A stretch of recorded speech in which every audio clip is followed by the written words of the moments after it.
How's it going, everyone? USL's Kelsey Steele here with FC Cincinnati to finish.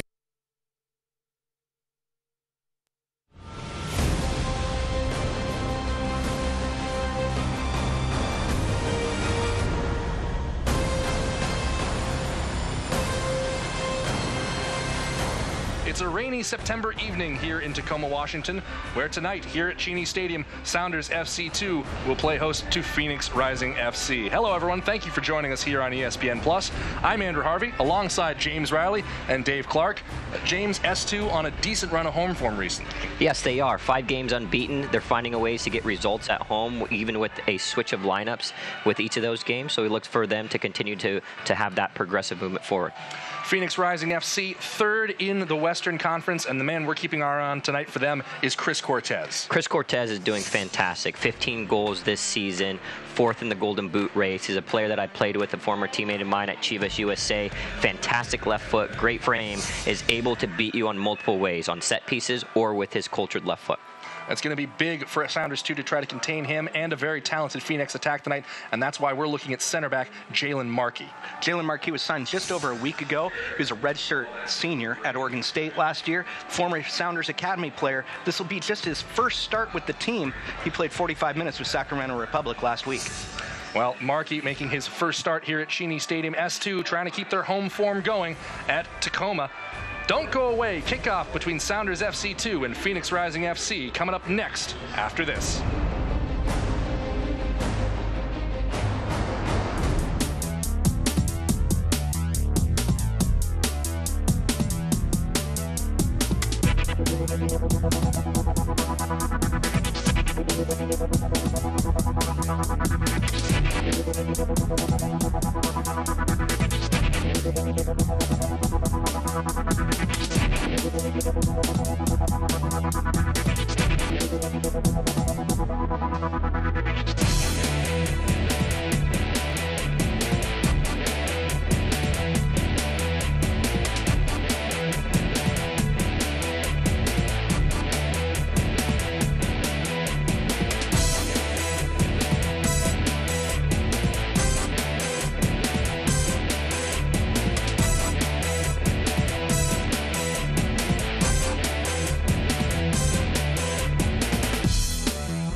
We are back on ESPN Plus and at Cheney Stadium in Tacoma, Washington, moments away from kickoff between Sounders FC2 and Phoenix Rising FC. Andrew Harvey alongside James Riley and Dave Clark on the call for you here.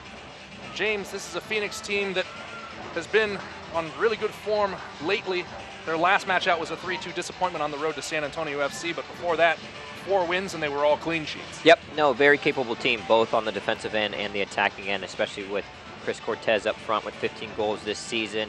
A former teammate of mine, very capable of finishing off set pieces, tall frame, but he also has a fantastic left foot. So any space given to him, anywhere within 25 is range for him.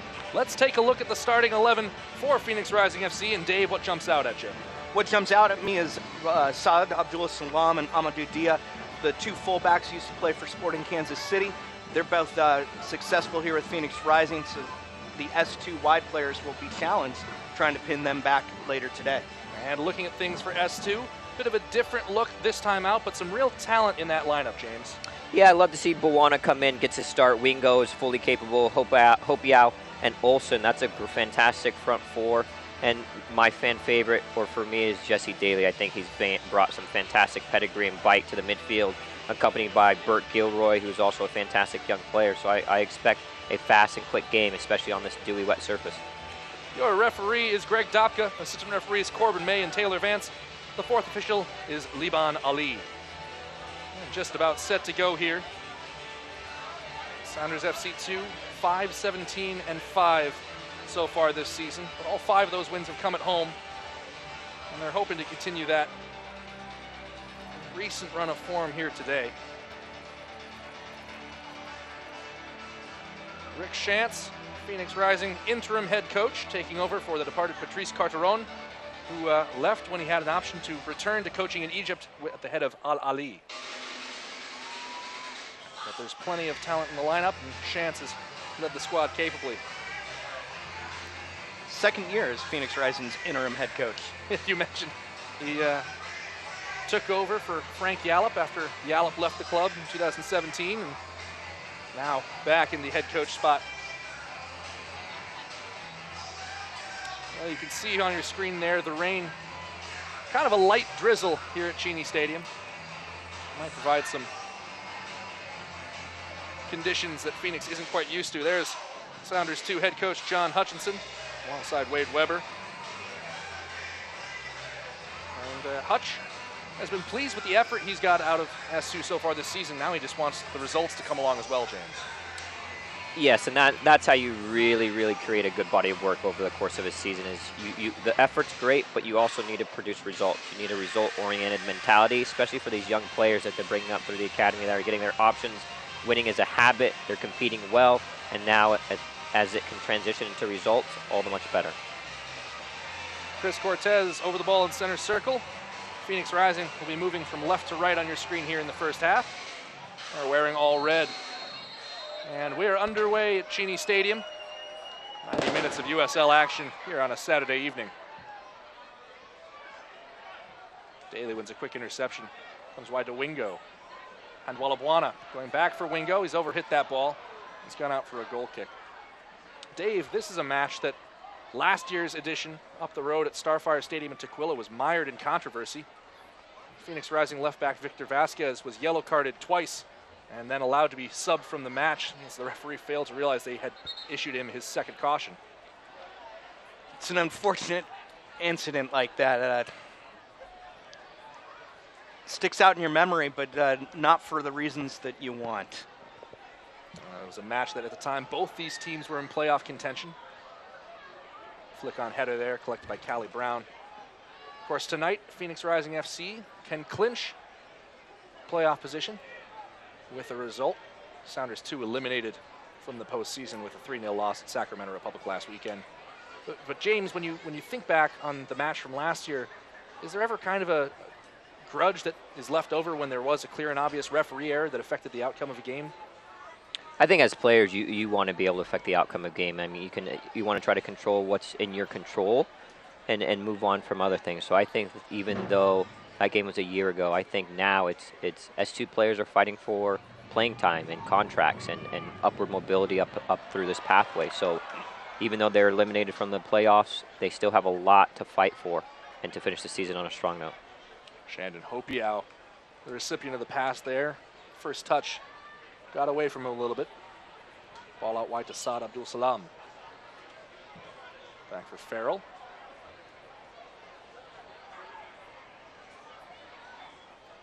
Jesse Daly wants Denzo Ulysses. And it's tracked and cut out of play by Tristan Blackman. One of a couple players on loan right now from LAFC.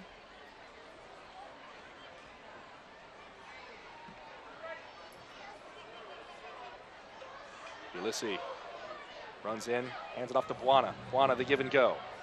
Pushed wide for Hopiau. Hopiau looking for his right foot.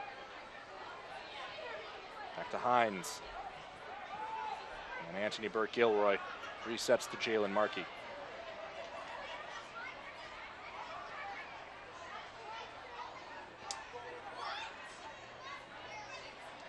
Markey down line. First attempted pass just overhit. He saw time as a substitute in his USL debut this season last week. And Dave obviously subbed in a less than ideal situation coming on to a team of 10 men. Yeah, but he's had a lot of practice with this team. He's been practicing with them for several months now.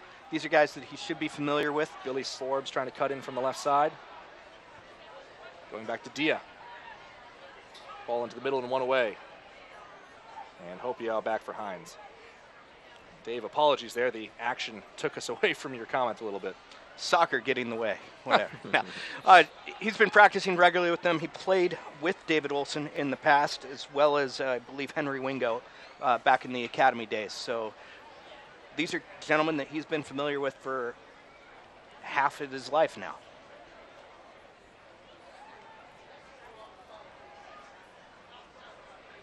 Ball one moving upfield. It's Solomon Osante.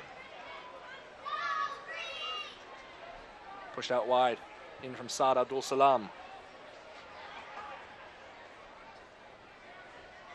Devin Vega. Trying to apply some pressure.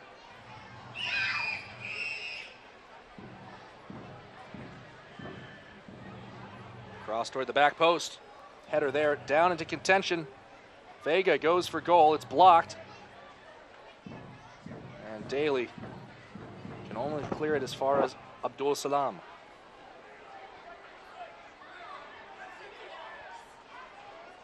Dia.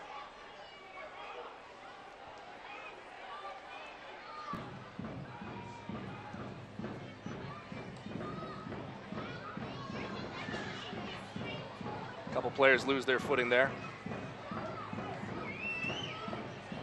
With the wet surface, footing may be an issue, depending on which guys chose to wear studs, which guys are still wearing their firm grounds. Footing could be an issue in this game. Forbes chasing the ball toward the byline. He goes down. And it's gone out for a goal kick. Great defending. Kudos again to the grounds crew. Saw them working on the field today, but no, they've been doing very good at keeping the field in fantastic condition. Excellent shielding of the ball by Kai Briscoe there. 17-year-old has earned himself a lot of playing time this season.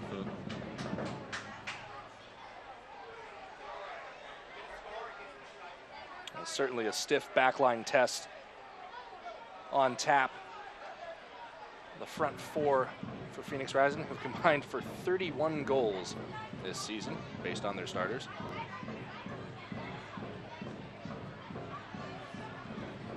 Good pressure by S2 there. Olsen and Hopiao reading Olsen's initial pressure, edges the line. It will force that turnover deep in their attacking third.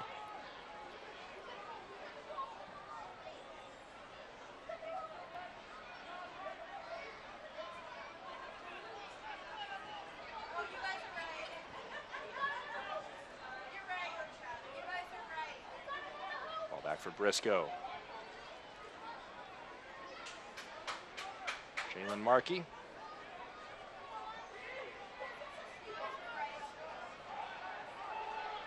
Back to Brown. He's under pressure. And the clearance is an awkward one over the head of Denzel Ulysses. You just get the sense that Phoenix Rising kind of able to rattle S2 a little bit with the pressure so far. Yeah, it was a good initial sustained possession by S2. Some nice interchange play. You see Jesse Daly peeling out to the flank there, allowing the outside back to push up high on the field. And then when they were put under a bit of pressure, it goes back to the goalkeeper, and then they turn it over. But the initial 6 passes were good in their middle third. Now if they can translate that to getting to the final third and creating opportunities, it'd be even better. Lost out of play by James Musa, a New Zealander. Spent most of his career in Australia and New Zealand. Had a trial at West Ham United in the English Premier League.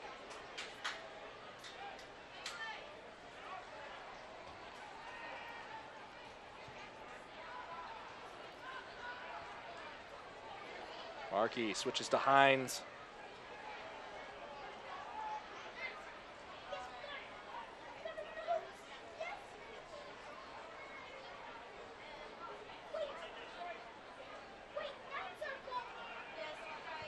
Briscoe up to Buana.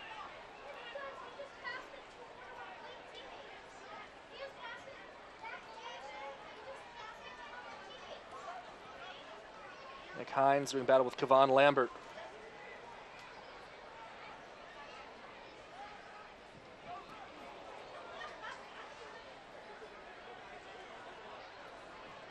Markey.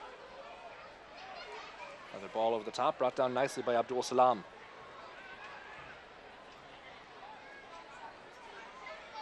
And boy, you can really see it so far, the slick conditions wrecking havoc with both these teams' attempts at possession. It is. It's as a player, you love to be on a dewy surface like this. It's going to be crisp. Your technical ability is going to be challenged, but the pace of the game, I expect to get even a lot faster as both teams settle into this match.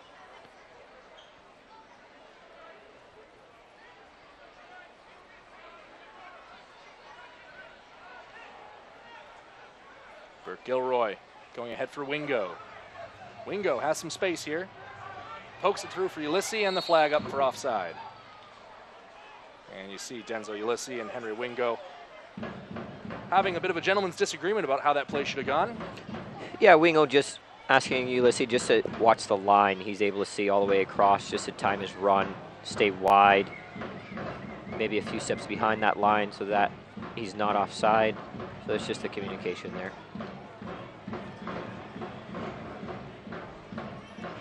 Carl Wazinski sends it downfield. It's over the head of Billy Forbes.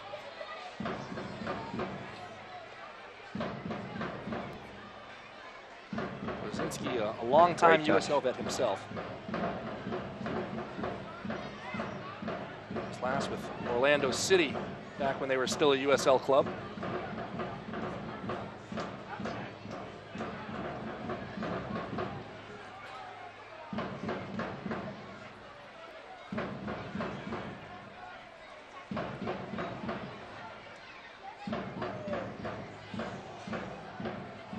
Hines continues the overlap. Won't get the ball though. Hopiau drifts inside, cuts it square for Ulysses, and the connections so far, Dave, have just not been there for S2. They're not seeing each other's runs. They're not making the runs that the man with the ball expects. Both Hopiau and Wingo expected a different movement from Ulysses. And Hopiau there did great work, but then that has to be able to connect that pass after the team has put together 4 or 5 consecutive passes and penetrated the attacking third. All it took was a simple ball on the ground out to Ulysses, set him up so that his first touch can prepare him to serve the ball.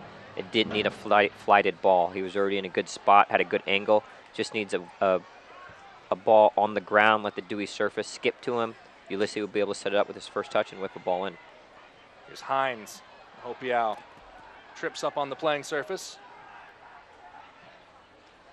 Vega chopped down, and Jalen Markey going back ahead for Hopiau. He's drawn Abdul Salam.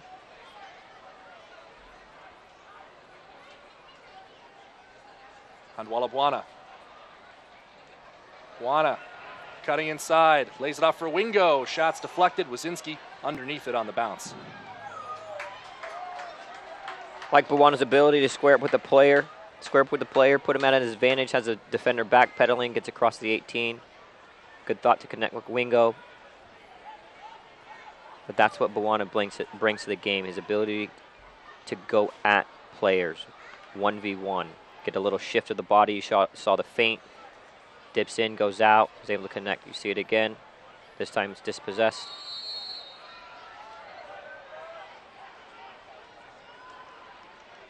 Buana giving the kick away there. Just, you can see the player signed to a homegrown contract for the Major League Soccer Sounders, trying to knock some of the rust off after missing nearly 4 months with injury. Setback that really derailed his rookie campaign.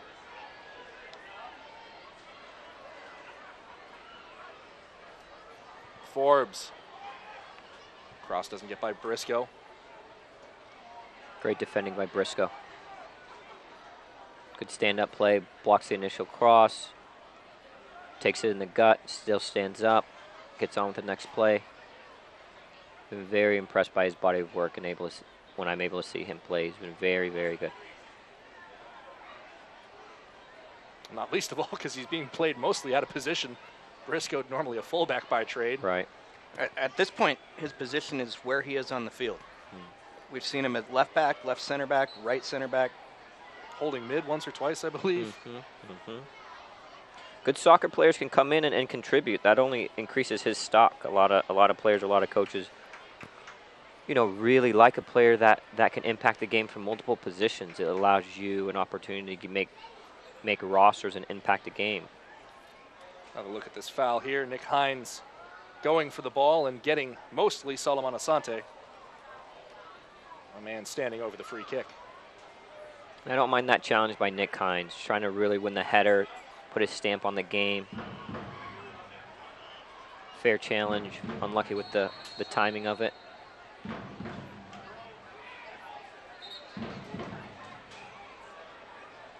Greg Dopke telling Hanwalawana to back up.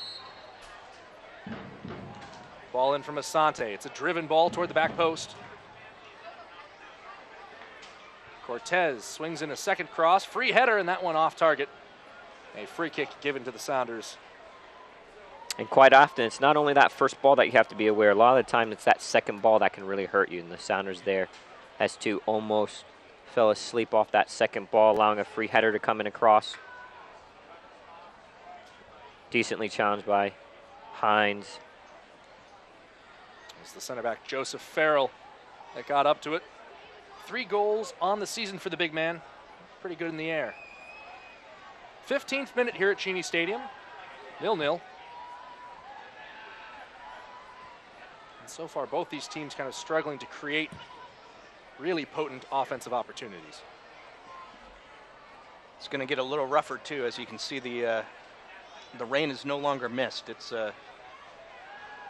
much heavier out there now.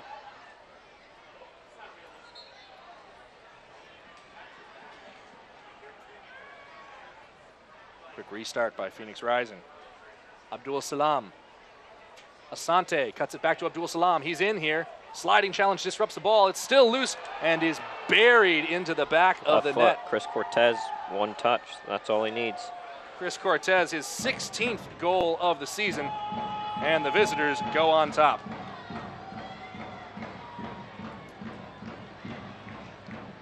Well, the green sea, as it were, just parted for Cortez there. Right. No, he has a cultured left foot. A very good 1-2 on that right side of the flank by Phoenix Rising. You have an outside back really surging forwards, able to have a good exchange with his midfielder. Puts him in a good possession. The initial tackle was a good recovery, but you saw the quality of Cortez. A little feint to draw the defender to commit. Gets it onto his left foot, 1 touch, and it's absolutely buried into the back of the net.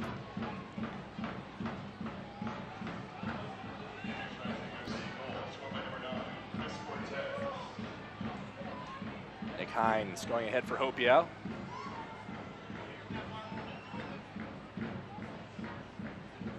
S2's shown a lot of grit and determination in the past few weeks here at home. This will be another opportunity for them to come back. Cut in cross here. Knocked away. And Billy Forbes drawing the free kick. Don't mind that by Wingo. S2 can simplify their game a bit. They've done well when they've been able to get it to the flanks, either in one-on-one opportunities or by creating an overlap and then whipping the balls into the box, using the surface to advantage. And you saw Wingo just trying to drive it on the ground, which is a very good thought. Just need additional runners in there. Maybe he can also try to pick someone out, but if they can continue to get crosses in dangerous spots, especially on the ground where it's slick, they could create a lot of additional opportunities.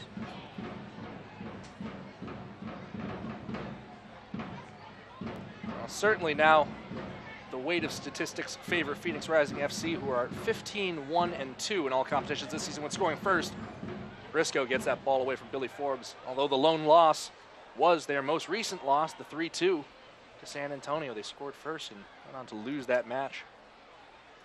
Amadou Dia drying off the ball here. Teeing up what looks like might be a long throw. Heaves that toward goal, the flick on header, and it's collected by Callie Brown. And at the same time, Dave, we've come to learn that with this S2 team, you can never really count them out. Last time out at home against Tulsa, they found themselves down 4-1. Came back to tie that match 4-4 in the dying seconds on the back of a Shannon Hopiau goal. Hopiau is the captain tonight. If there's a way to lead this team, it's to point that out to everybody. Select is the official soccer ball of the USL. For the latest Select products and special offers, please visit www.selectsportamerica.com. Receive free shipping on orders over $50.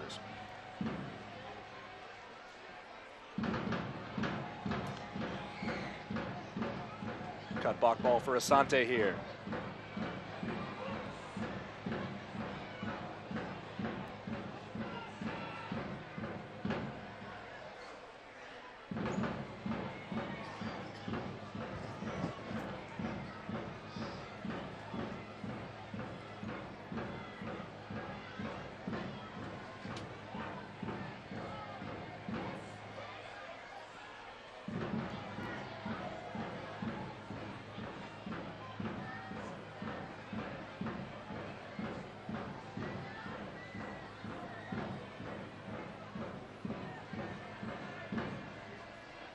Still plenty of time left in this game for S2. No need to panic. They've shown some resilience, especially at home.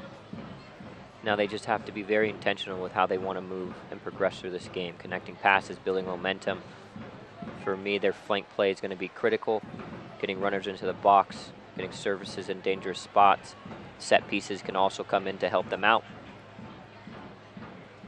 Buona turning in transition. Run down from behind here by Lambert. Falls for Hines. He pushes that toward goal. Wazinski punches it away. Billy Forbes between the legs of Jesse Daly, but disrupted by Henry Wingo.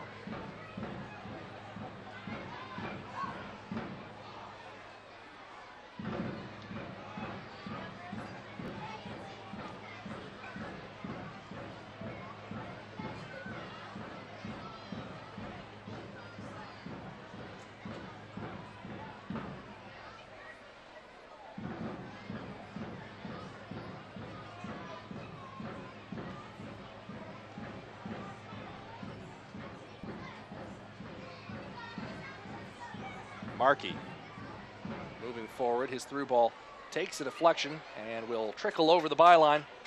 S2 with a chance at a corner. That's one way to get a set piece, is just have your center back bring the ball 2/3 away up the field. Yeah, quick set piece. On the fast restart, the cutback cross takes a bizarre deflection. You see the difficult surface. That's more the surface playing a role in that missed clearance. Skipping on the ground. Defender mistimes it. Driven cross. Just skips off the turf, and that's, like you mentioned, the surface as well. Right. The But ball just kind of accelerates when it hits the ground. The initial ball needs to be hit cleaner, I'm sure. Buono, only playing 45 minutes in 4 months, is capable of just putting that ball right on the chest of Ulysses. And then outside back, that's where you want it. You want to receive the ball as quickly as possible so you can prepare it and look to get it away, connect it again, or whip it across. Through ball here. This brings Devin Vega. Vega, sliding challenge there from Briscoe. Great That's a tackle. Great challenge.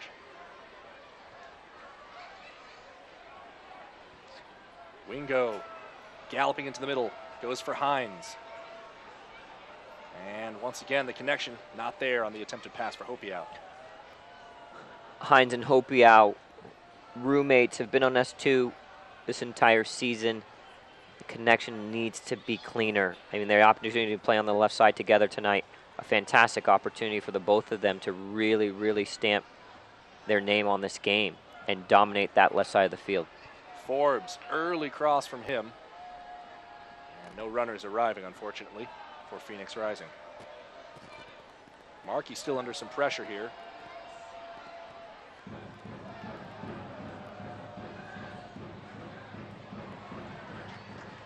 And Wallabuana moving in open space. David Olson calling for it. He'll go square to Wingo. The pass holds up his run. Wingo on the left foot. That took a hit on its way through, but it came off a teammate and is a goal kick. Don't mind that. You see that surge, and you look at how many players are defending for Phoenix Rising. Only 4 are tracking back. There's a big midfield gap. So if S2 can really commit numbers into transition, they can really punish Phoenix. S2 committing 4 members forward on that play and creating an opportunity, puts it on Wingo's foot, but it was a surging, driving run by Buwana that created that off the turnover.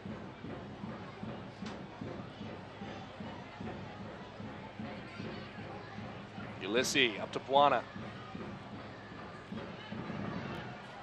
Buana's first touch just a little bit large so far in this match. Is that symptomatic of a player who's returning from injury, James? Oh yeah, I mean there's no no remedy than to get actual game minutes. You can't remedy it. You can be training with the team for 3 weeks, 4 weeks. You can be doing all the fitness that you want, be playing stellar in those, but until you actually get game fitness and reps, it's a very, very difficult thing to do. So he's done well. He's found good pockets. He's driving at defenders. Look for him to continue to contribute to the game, both offensively and defensively. Olsen has dropped all the way back. He's won that ball for S2. Going through now for Buana. 2 defenders around him. And Buana nicks it off one of them. And it comes back off him on its way out of play. And then you saw it again. Little interchange play by Olsen and Buana. Buana making a darting run. Great ball by Olsen. Unlucky not to draw that corner kick. Kevon Lambert wanted to go way downfield for Billy Forbes. Forbes, playing on the wing, is such a versatile threat for Phoenix Rising. He led San Antonio FC with 10 goals last year.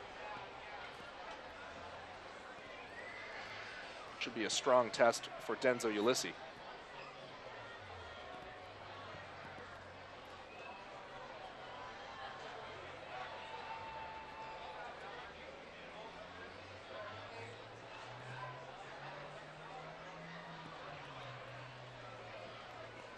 Ball over the top. Looking for Nick Hines.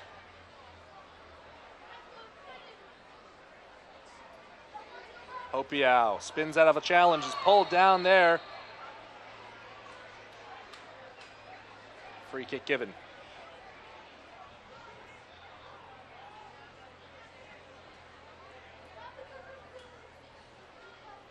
Jesse Daly. Can't get the ball over Saad Abdul Salam, the New York City FC loanee. Another quick look at the foul for you. Oh, yeah. Hopiao had beaten that man. It's a smart foul in that case.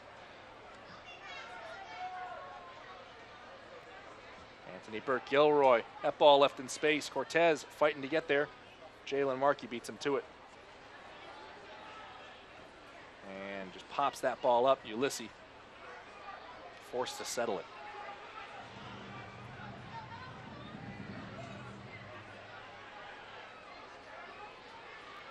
Wingo poking through, gets it back. And that one cut out by Farrell.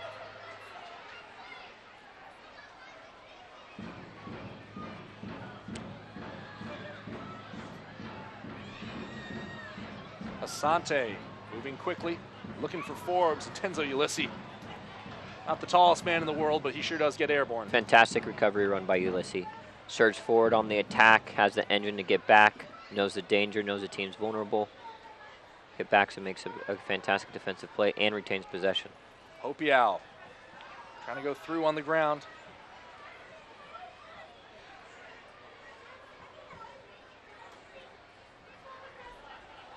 Ball won by Hines. And another free kick.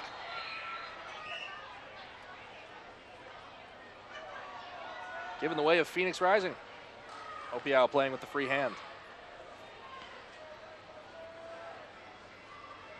Ball just popped up into Hopiao's hand there.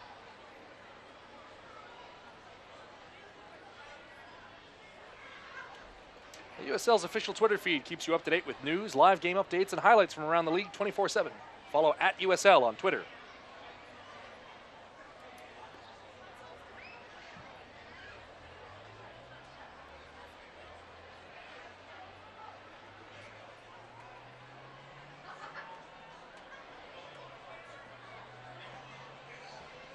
Buana pushes far side to Wingo. Wanted the return ball. Wingo fires into his man. Buana. The cutback cross, and Blackman right there. And play stopped now. The ball looked like on the deflection it came back. Might have gotten Wingo in the face. Yep, definitely did. Off the deflection, that's going to hurt right in the jaw area, the nose, that type of ricochet. Looks like it got him in the nose.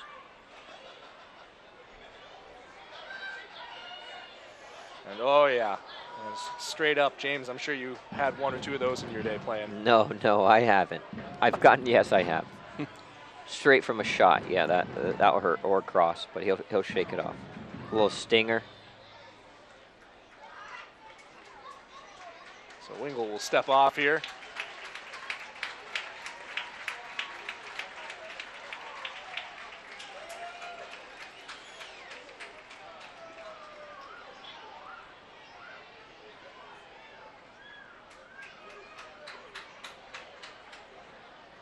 See John Hutchinson talking to Nick Hines and Shannon Hopiow there.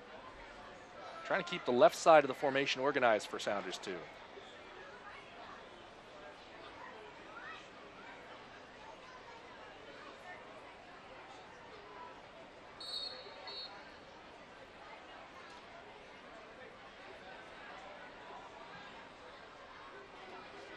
On the drop ball, we restart play here in the 30th minute. Half hour gone, Phoenix Rising up 1-0 on the back of a Chris Cortez goal back in the 15th.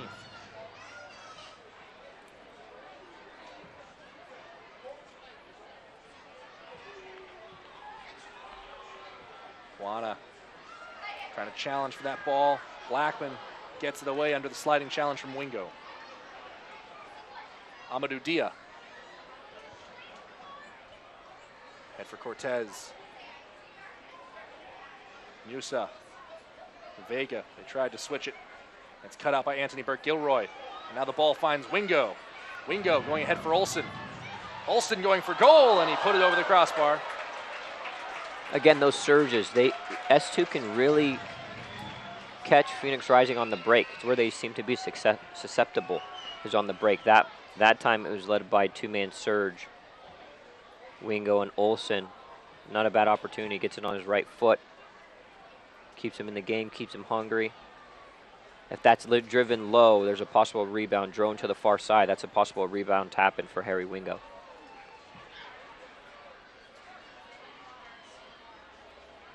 So especially on this wet, dewy surface, you want to give the goalkeepers trouble by putting it on the ground. Solomon Asante chips it into the middle. Backside is Cortez. And that one rips across the face of goal and out of play. I've seen him put those away for fun in training sessions and games.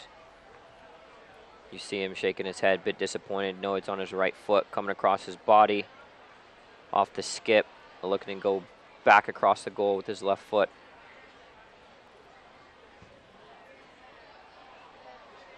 Kind of surprised Asante didn't take that one. He has 13 goals of his own this season. And team high 7 assists as well. And Walla Buana pushes for Wingo. Ulysses with the underlap.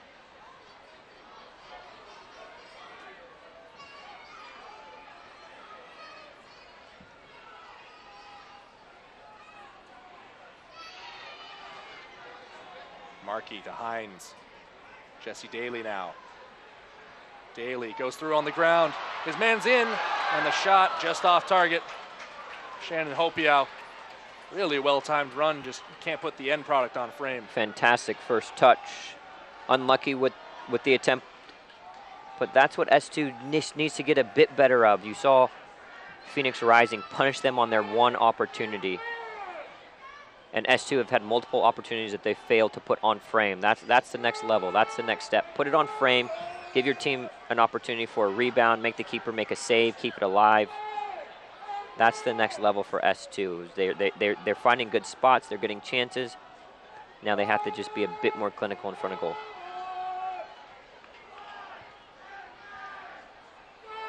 Another turnover in midfield.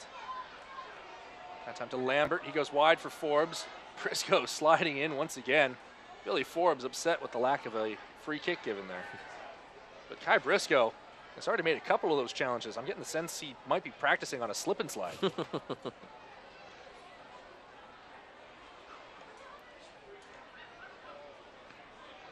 Amadou Dia. They like it. He can create from out wide. Another long throw.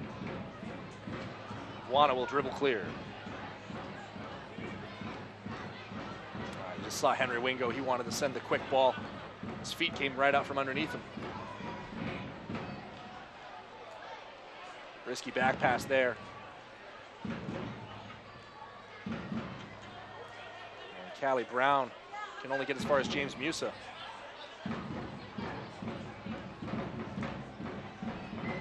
Cortez back from Musa. Forbes now. Devin Vega, and that one wide of the left post. Phoenix Rising very good. That front four is very dynamic, very explosive, very technically gifted. You saw them put some combinations there, pass and move, the movement off the ball, the technical skill. It's a very, very dangerous front four.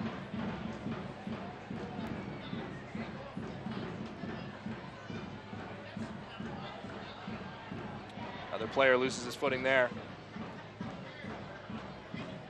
Forbes ahead for Vega.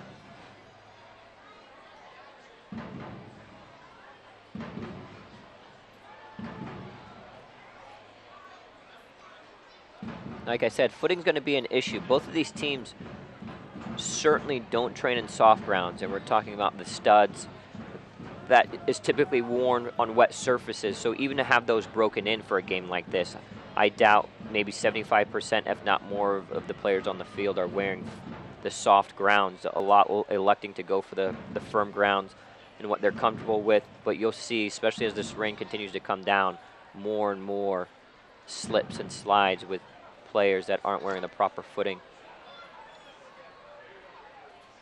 Through ball comes in for Buana here. We'll drop it back to Markey. You get the sense, as we're about 10 minutes until halftime, you might see a lot of players in different shoes come the start of the second 45. Correct. You're told to always pack your firm grounds and soft grounds, just for instances like this. And I'm sure the teams looked at the weather report and knew that it would be a good chance of rain. So there definitely will be some footwear changes at the half. One of the stadium staffers mentioned to me that they think they might have seen lightning in the forecast. No signs of that so far. We certainly hope that remains the case. Ball headed wide to Burke Gilroy. But talking about Phoenix Rising, third in the West right now, 16 wins, 7 losses, 5 draws. It's just been a really stellar season from them. They haven't been lower than 4th in the Western Conference standings since week 2. Absolutely, they've put on a fantastic campaign. They've had some great players, great interchange. They're doing it on both sides of the ball, both offensively and defensively. They're getting contributors from multiple people. They're very stout at home. They're winning their home games consistently. They're drawing large crowds. They have a good recipe for continued success as we close out this regular season campaign.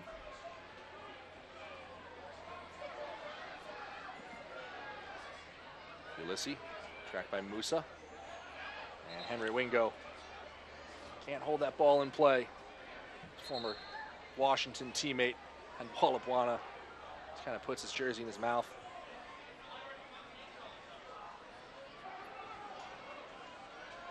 Buana by his man. Just released to Wingo. Wingo, cross on the ground. This one might fall for Hopiau. He swung at it. Didn't get it. Vega chops it wide toward Billy Forbes. And Forbes shouldered off the ball by Nick Hines. Hines crossing in here, corner. It's exactly what S2 needs more of. Very simple. Buana with a great first touch, finds a pocket of space, gets the ball to someone who can do damage in the attacking third, and Harry Wingo. Harry Wingo drives at the defender, a little in and out, whips in a great ball, very difficult to deal with, multiple runners in the box, and you can cause havoc.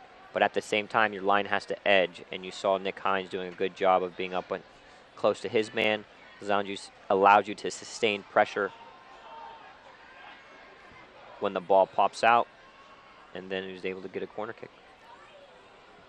Anthony Burke Gilroy, wide for Hines. Couple of options in the middle here. He wants Buana.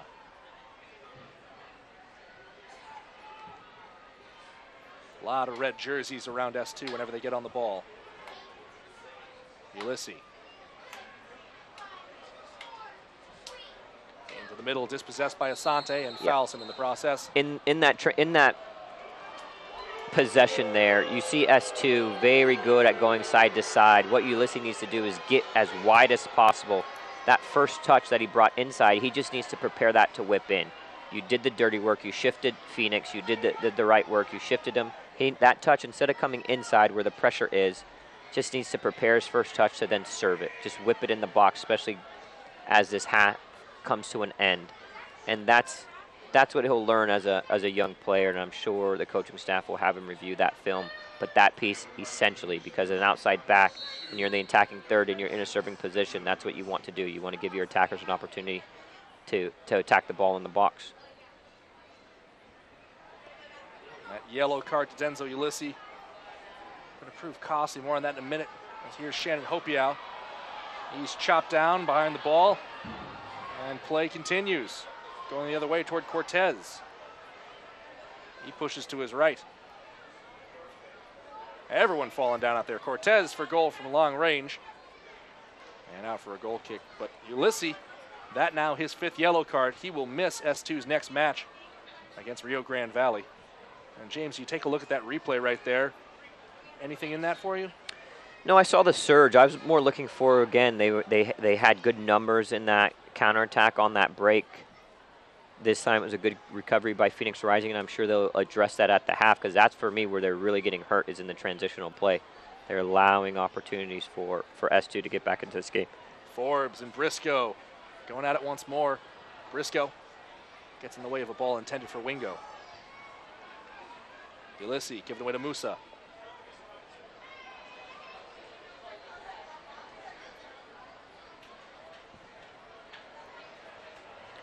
And S2 just needs to be a bit better with that ball. You see Ulysses electing to try to clip it into the air. He has Harry Wingo at a good angle. Just give him a nice, firm ball on the ground.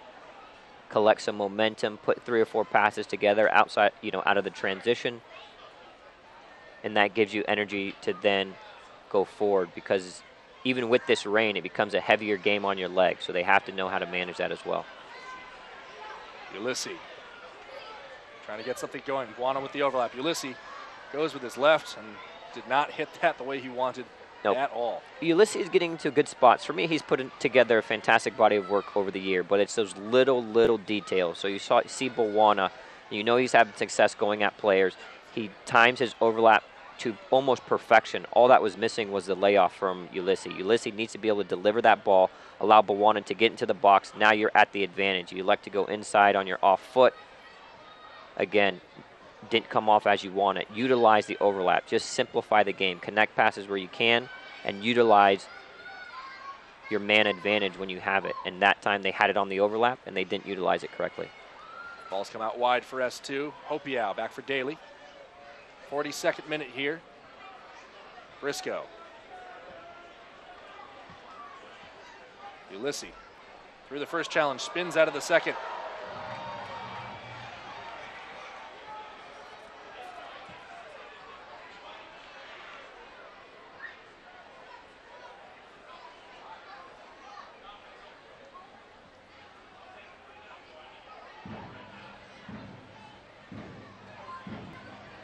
Burke-Gilroy lost his footing there. Square ball out for a throw-in. Watch highlights from every game of the 2018 season and stay up to date with news from across the USL at the league's official Facebook page, facebook.com/USL Soccer.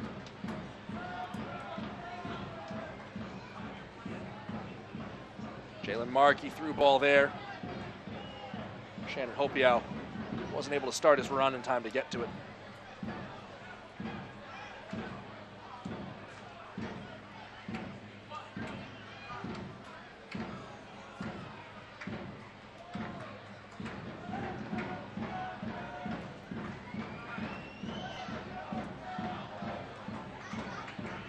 Substitutions will be key for both teams. What players can be subbed on that can impact the game positively. Like I alluded to before, it's a heavier game because of the wet surface. It makes the field play heavier, especially when you're slipping. Your muscles have to contract a bit more. You're slipping, you're sliding. As they shift to the right footing, we'll see less and less players hopefully slipping in the second half.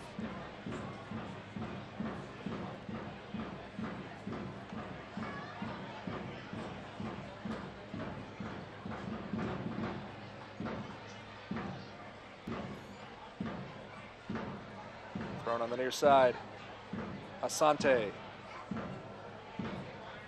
gets it off Daly. Solomon Asante going through, wanted Vega. Markey into the corner. Just this wet pitch making it tough for SU to even clear their lines.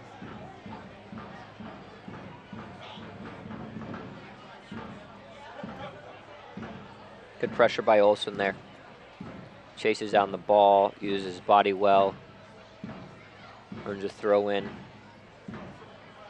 First team at the top of the attacking third. That flick, you want to try to see him hold that ball up. Really hold that ball up, draw a foul if necessary, allows for a set piece. Possession will be key for both teams. Teams that can really win the possession battle will cause havoc because teams will get tired as they shift and have to defend.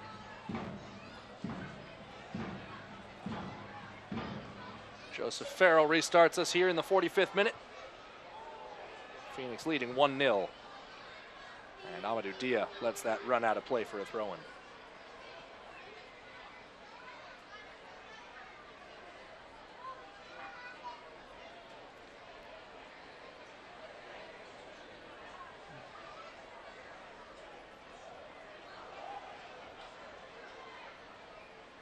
Dia up to Forbes.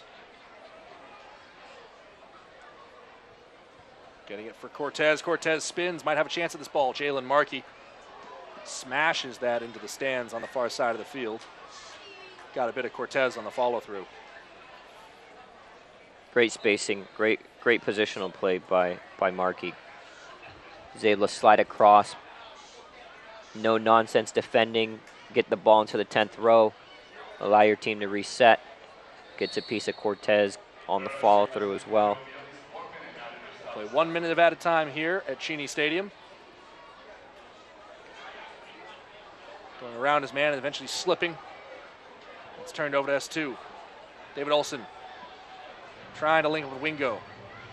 Tristan Blockman back to Wazinski.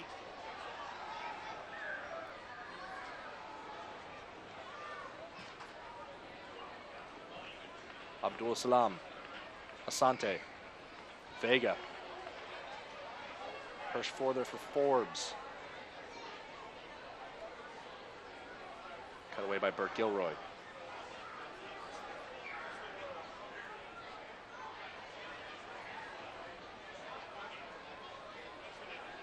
And just see Phoenix Rising really keying on Hedwala every time he gets the ball. He's got 3 or 4 defenders around him. He's going to definitely start drawing defenders towards him now. Now it's how does he use his run as a decoy, or how does he get the ball off his foot and look to get it again in different spots? We've reached the half. Sounders FC2 trail 1-0 to Phoenix Rising FC. We'll take a break here on ESPN Plus, and when we return, we'll take a look at your first half highlights.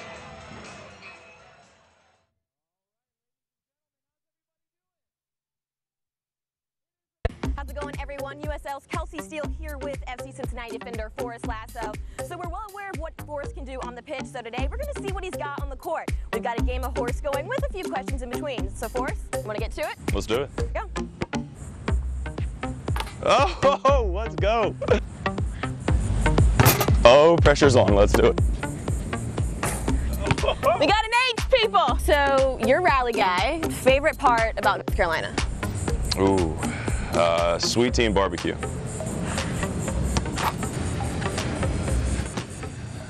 MJ or LeBron? Oh, that's like the Pele Messi question. There's only one right answer. I mean, I'm definitely biased, so I'm MJ. We'll go with Bank this time. Oh, okay, all right. Ah! Oh, we got a letter. Okay, sweet spot then on the court. Top of the key. Top Why of the key, okay. Oh! Yes. Whose play would you mirror the most? Little size difference with Dwayne Wade. He was the reason I started watching the NBA. Get out of here. What, only 5'6", 5'7" at 16, and now you're pushing 6'7" at 25. What is that like for you? So being the small guy, I was like the run of the litter growing up. I was always the smallest guy on every team, and then once it started to grow, I would like to say I was more technically sound when I was younger and smaller. And as I kind of grew, I kept the technical part of my game, and then I also realized that I had the physical side. When it comes to the game, it's definitely been a blessing. It's a special tool or trait that not everybody has, obviously. Killing me. Needed that. Being pulled in from that Cincinnati community, what do they bring to you guys? Oh man, I've been playing this game since, I don't know, 3 years old. Everybody likes the game, not everybody loves the game, and when you go to Cincinnati, you can tell that there's 40,000 people that love it. You're roommates with Jimmy. Tell me you've got a good story or two living with him over these last few months. We've probably seen it on a few goal celebrations, but he's got absolutely no rhythm. He's probably going to hate that I told the world this, but he's when it comes to dancing, this guy's pretty fun to watch. Not short. Ah! Give it to the champ. That was fun. That'll do it for us today, Forrest. Thanks for coming along and bearing the heat with us. For now, that'll do it from Tampa. If I told you I'd give you directions to the greatest place on earth, what would you think? Would you pack your bags for Cali? Put on a little hat with mouse ears? No need. See, the greatest place on earth is right here in your backyard. I'm talking about Cheney Stadium, the South Sound's crown jewel and home of Tacoma Rainiers baseball. There's a little something for everyone at a Rainiers game. And when views of the field are this good and drinks are this cold, you'll get one taste and be hooked. Tickets are available at TacomaRainiers.com. Rainiers baseball. This is our city.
We are back at Cheney Stadium in Tacoma, Washington, where through 45 minutes, Phoenix Rising FC has a 1-0 lead over Sounders FC 2.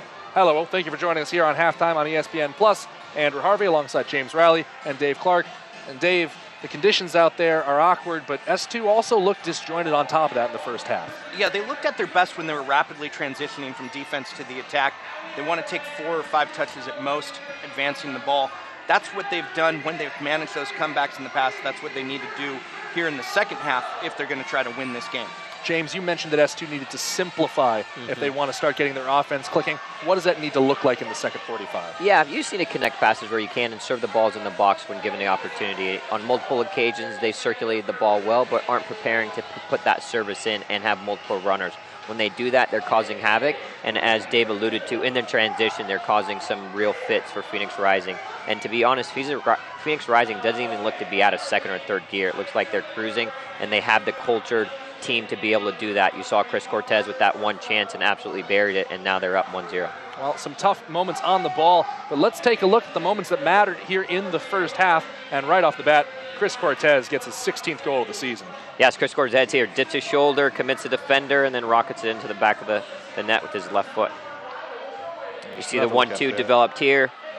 Abdul dips, boom, and causes havoc. That was their one true opportunity of the half. Apart from that, there's been some heroic defending by S2, particularly on the wet surface.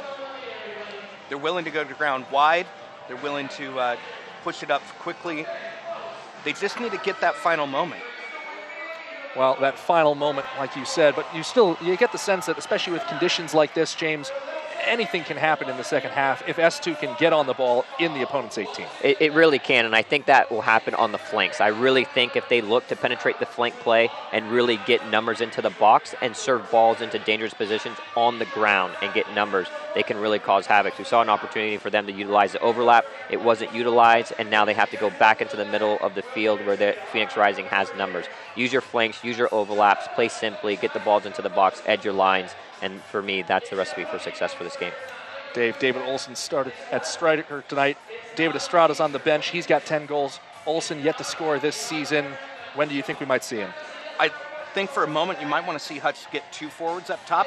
This is, with field conditions like this, you want to shoot early and often because the ball is going to bounce off of the keeper quite frequently. And if you have 2 men in that box, there's more opportunity to take advantage of the rebound. Well, when we return, we'll take a look at some action from around the USL. But at the half, Sounders FC 2 trails 1-0 to Phoenix Rising here on ESPN+.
Hi, my name is Ray Sari, center mid, and I got one question for you. I'm David Olsen. I'm a forward, and I got one question for you. I have one question for you. I'm Francisco Narbon. I'm a center mid. I got one question for you. Do you S2? Do you S2? Do you S2? I S2. I S2. We S2.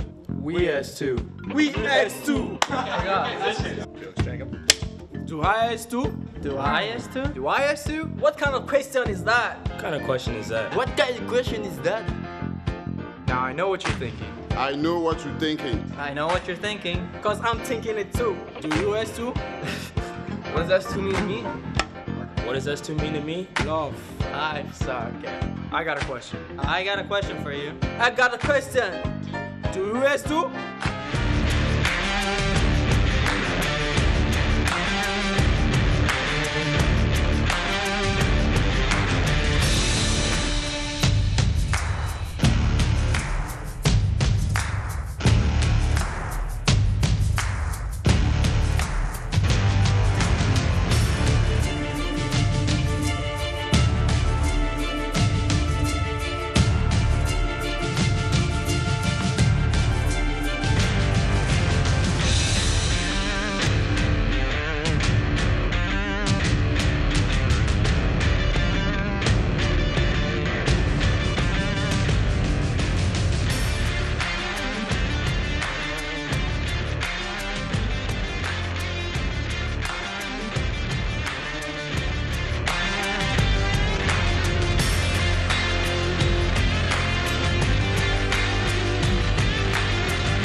We are back, getting ready to start the second half here at Cheney Stadium in Tacoma, Washington, where Sounders FC2 trail 1-0 to Phoenix Rising FC.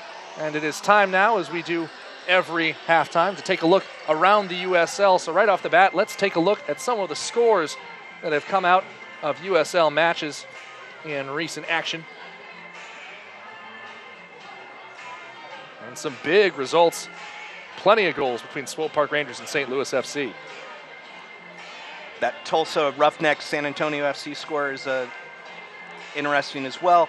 And you look at the top of the Western Conference standings, the Monarchs, Orange County, and Phoenix all competing for that first slot in the West. Yeah, worth mentioning that if results hold as they do right now, Phoenix Rising will jump the Real Monarchs, and they will be in first place in the Western Conference on 56 points if they take all three here at Cheney Stadium tonight.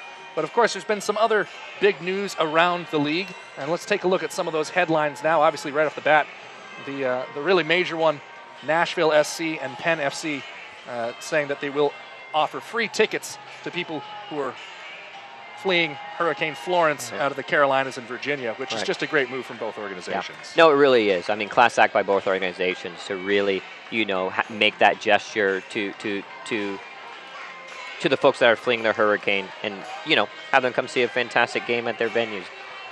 And you see there, the Richmond Kickers also announcing they'll drop down to USL D3 for the 2019 season. Now the 8th team announced to take part in that league, and DC United will have a team in every division of the American Pyramid. And of course, finally, Cameron Lancaster of Louisville City FC, Dave, having a stellar month, and he is the player of the month for August.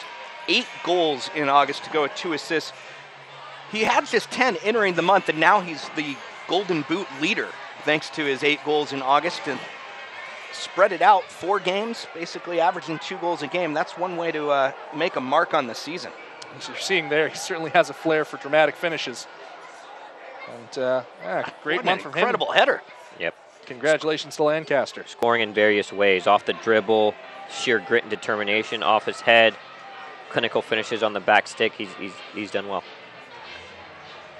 Well, teams have taken the pitch and are getting set to resume action. The rain continues to beat down steadily, but certainly not really a driving rain. Just one of those ones that kind of soaks in and makes everything difficult to deal with. Well, it looks like we might see David Estrada sooner than we had anticipated. He's receiving his final instructions from John Hutchinson, and he is on for Handwalla Buana as we start the second half. But want to put on a good shift. Obviously, he's coming back for injury, and it's difficult. These are difficult conditions. They don't want to re-injure him. I'm sure they have the sports science and the data as well to kind of progress him into game and match fitness. I thought he had a very good 45 minutes with all things considered. Got into some good pockets, drove at people, some good layoffs, some good passing, some good surging runs. So he should be happy with his day's effort. If Hutch wants a man that will crash the box on a rebound, that's David Estrada any day.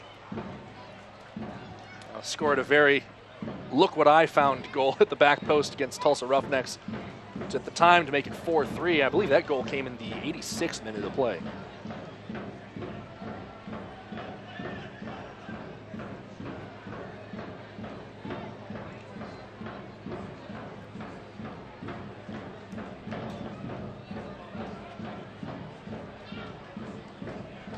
Bert Gilroy moving it to Jalen Markey, who, as we mentioned, making his first USL start in 2018 at Cheney Stadium here this evening. James, what did you make of his first half? Yeah, I thought he had a very good first half, honestly. Shifted over, made some good timely challenges. His passing out of the back was decent, can get better, but he's looking, he wants the ball, he's driving forward as a center back, looking to connect. That's when you need synchronized movements in front of you to really make the decision easy. When you don't have movement in front of you and it's stalled a little bit, that's when you can get kind of indecisive in your passing. But I thought overall his body of work was very good in the first half. Glance at the first half stats. The one thing that really jumps off the page, S2 had 60.2% of the possession in the first half, Dave. They just weren't able to make anything of it. No, most of their possession was in that central third, not in dangerous spaces. They're going to have to do better in the second half. Willie Forbes getting around Kai Briscoe with the dribble. Briscoe recovers and draws the free kick on the goal line. Great defending by Briscoe again. Very good pace, puts his body in front. of the ball, and the man draws the foul. Yes, and with that possession, we said I think it could really come back to benefit SU if they can retain that type of possession in the second half. Phoenix Rising will get tired. They're not used to playing in the rain. It's heavy field, heavy legs. I think gaps will open up. You already saw it in transition. And within that possession, they just weren't clinical in the final third. And this was just through simple passes. We alluded to it in talking about the overlapping runs and how to really utilize their man-up advantages on the flanks. McKine, some trouble holding it in on the far sideline. Throw in quickly taken into Vega. Turned over to Wingo, who's going to try to eat up some space here. Kevon Lambert on his back. Wingo fights him off and draws the free kick. Great determination by Wingo. Relentless at going forward, driving at people. Want to continue to see that as the second half progresses. But you see him even getting up after being fouled.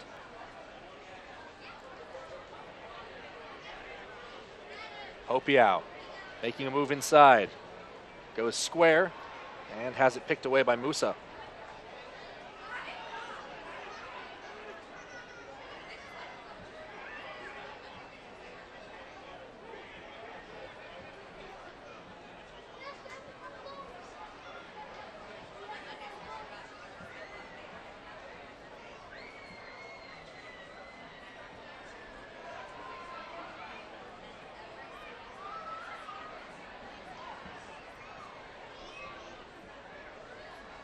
Daly.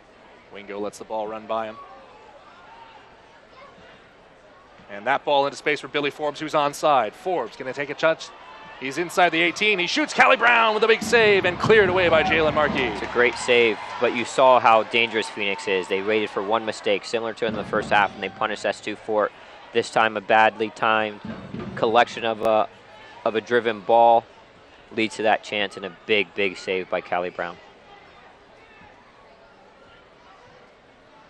Certainly have to feel like, James, with the speed of Forbes and the rest of this Phoenix attack, as S2 commit more numbers forward, that might be a theme that we see repeated here in the second half. Very true, but that on that particular chance, it was self-inflicted. You see Briscoe with the miscollection of the ball off his chest, leads directly to that opportunity. But without a doubt, Phoenix fully capable. Dances by his man there, cut out. Phoenix very capable of going forward. Sorry about that. Fully capable of going forward with the numbers that they have and the quality that they have. Here's another look at the stop. Great goalkeeping.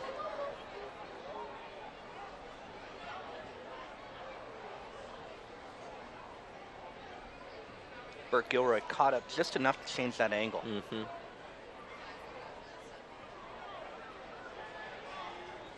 Wingo hoping to go through there. Jesse Daly whistled for the foul, pulls down Chris Cortez shy of midfield.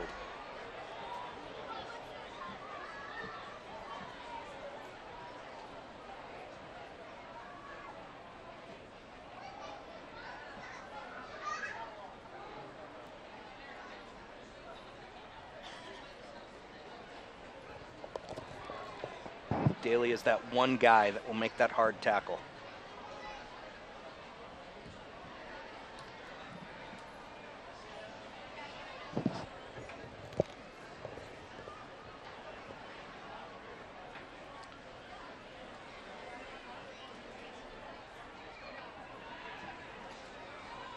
Throw into Blackman. Musa pushing far side for Amadou Dia. He goes ahead for Forbes. Forbes. Another dangerous ball. This one behind Vega, who turns, fires, it takes a deflection. You see Chris Cortez watch it bounce by as he was offside. But the Turks and Caicos Islander, Billy Forbes, has been a menace on whatever wing he chooses to play on so far in this match. And here he is once more. Kai Briscoe gets away with a bit of an extension on Forbes, who's not happy about the non-call.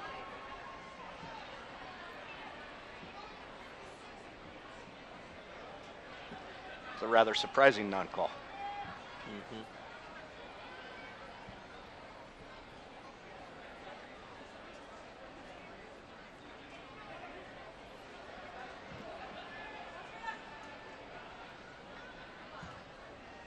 Brown's back pass recovered by Burke Gilroy.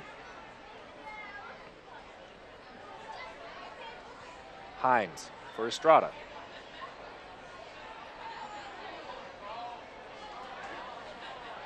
And play allowed to continue after what seemed to be a pretty clear tug on the jersey by David Estrada. Meanwhile, Denzel Ulysses slices in from the near side. He'll go for goal himself. And Wazinski there to cover it up. Excellent by Ulysses. And you already see the assertiveness and his body language shift. Gets the ball, his first touch is forward. He's driving at the defense. That's what they'll need more of in this second half. In the first half, it was a bit more aggressive. You see him just driving. Gets his shot off. That will build his confidence. Difficult save for the keeper, not easy, skipping on the ground.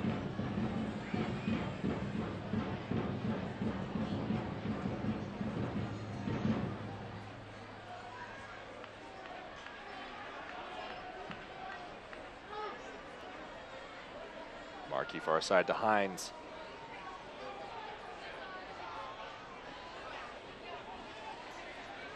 Nicked away from him and out for a corner, the third of the match for S2. S2's previous corners, they've gone short or fast, haven't served it in like a traditional long corner. Yep. And there is the quick restart. Ball back to Hines. Very interesting that they've elected to do that, especially with this wet surface. Give it a go. You have your advantage. Now you're all the way back into your defensive half. You're at half field right now when you've had a corner kick opportunity. Whip the ball in, get bodies crashing. Even though they're not the biggest team, they still have capabilities going forward. Low ball in. And that one goes out above the corner flag. Throw-in. But good assertive play by Hines, electing to drive at the defense, whipping balls in on the ground, drives it across. Everyone throwing their body in there, trying to win the ball back. There's Estrada. And he'll settle for a corner.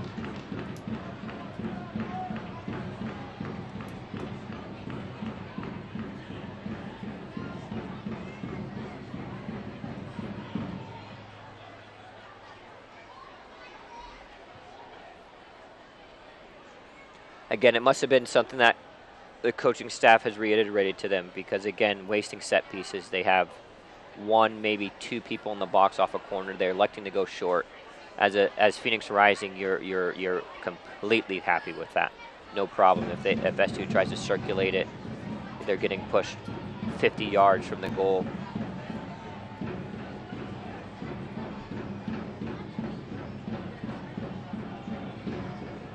That's where you have to be a bit more result-oriented. You see David Estrada going over there, possibly wanting to settle things down, get guys in the box. Through ball here finds Forbes. Inside for Cortez. Back to Forbes. He was offside. And now the flag comes up. Center hasn't seen it yet. Now he has.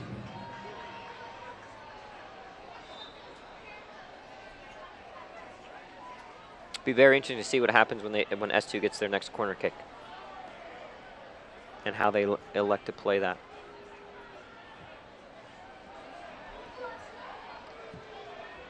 Markey up to Hines.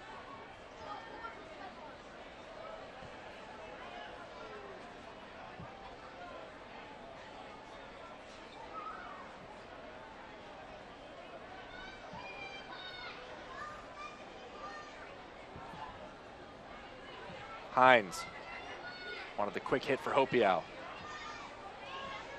Defended here by Abdul Salam. And boy, Saad Abdul Salam has really shown his quality so far. Made it difficult for the Sounders, who like to play things up that left side. Yeah, Salam, very good player, has a good pedigree.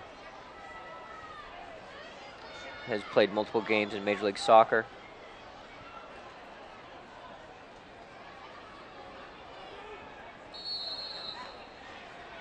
Shannon Hopiau holding up Solomon Asante. Of course, we mentioned Cameron Lancaster, who won the Player of the Month, but Dave Asante had himself a stellar month as well, finished second in the voting. Finished second in the voting, had 4 goals in the month.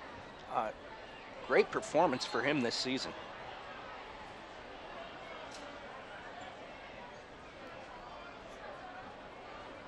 Asante came to the club from TP Mazembe, along with head coach Patrice Carteron when he joined over.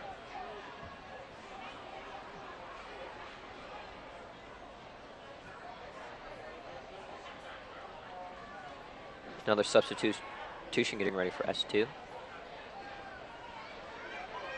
Hopiao going at Abdul Salam. Hopiao, and that one deflected.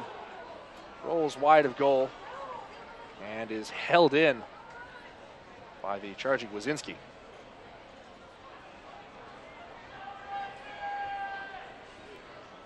The fourth official thought it had gone out. I can tell you now that it's going to be Rodrigue Ele on for Henry Wingo. A change by John Hutchinson.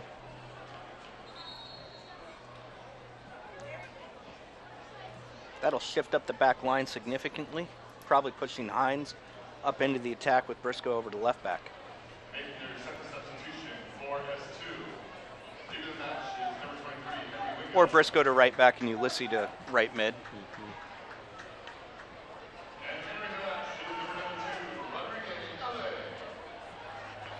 Harry Wingo put in a good shift. Definitely disappointed not to have been able to impact and contribute to the game more. Create a couple of chances. Was just getting into the groove in his second half. Probably predetermined substitution right at the 60th minute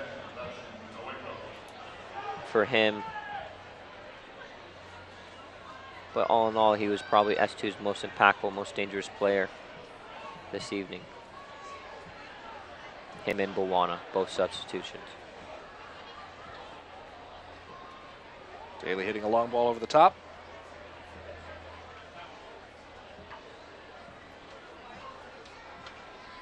And Phoenix Rising in the scrum there made their own first substitution of the match. They removed Devin Vega in favor of Gladson Awako. Now making his 29th appearance of the season. He's played in every match.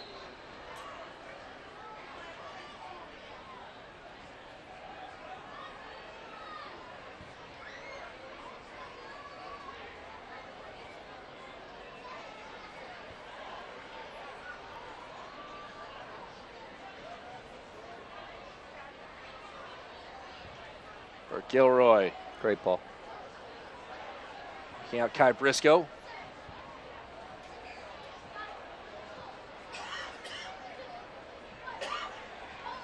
And Forbes had acres of space in front of him, just couldn't control the ball. Jalen Markey. It's out Hines.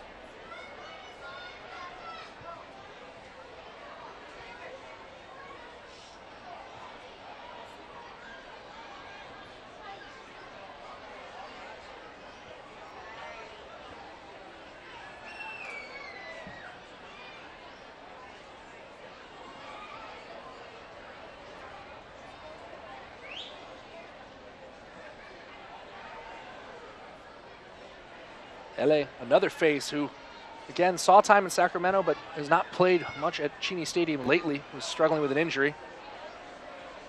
A big Cameroonian, but certainly John Hutchinson will be glad to have him back. LA, very good player. Fantastic young center back. Very good in the challenge. Dominant presence back there. Happy to see him back on the field after struggling with injury. Bert Gilroy goes up to Hines. And the ball trickles out for a corner. Stay up to date with all the best from social media around the USL by watching Off the Post with Kelsey Steele every Friday evening on the USL social media channels. Estrada cuts that back to Hopiao. Another short corner kick. Again, this is something that was predetermined by the coaching staff is the only justification for it. For me, it's difficult to continually see that, especially if you're down a goal. Just switch it up, get the ball in the box. Jalen Markey, I believe, was the man who brought down Chris Cortez there. We'll double check. And he's being hunted by the referee now, showing a yellow card for the challenge in the open field. James, what do you make of this? Yeah, it's unfortunate. Studs were high. It was rightly called by the referee. He's judging by the height of the studs, and they were showing. So a justified yellow card. It's also one of those that Hutchinson might not be too upset about, considering that Cortez would have been in on his own one-on-one with Brown.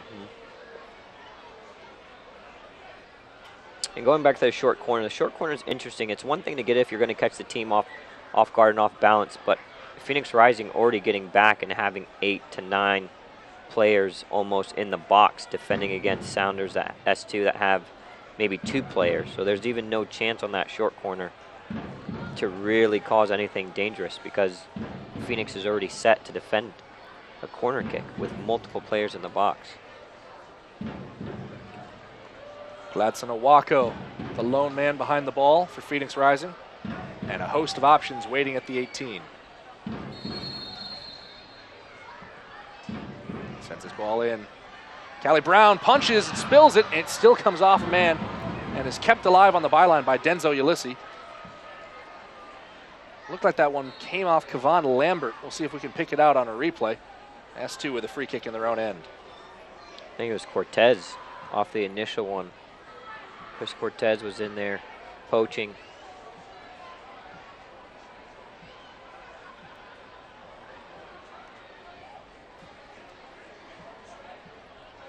Another look at it here. That was Kavan Lambert on the initial header, and Chris Cortez nearly had one of the easiest tap-ins you could hope for. Just almost a ricochet.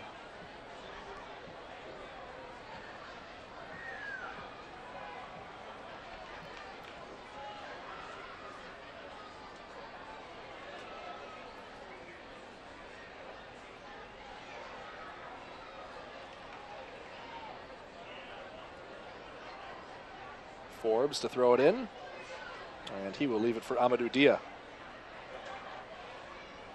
Slowing the game down, deciding he didn't like that ball.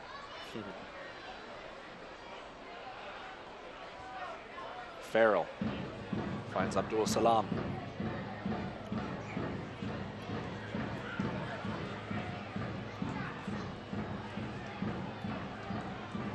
Jesse Daly threads the needle. Now Denzel Ulysses giving chase. Blackman recovers. Excellent combination play by S2. Unlucky not to bring that off, but the movement, the pace of the balls delivered. The 1-2 touch passing was excellent. Phoenix Rising doing a very good job to shift over. Blackman with the cool, calm collection of the ball defending.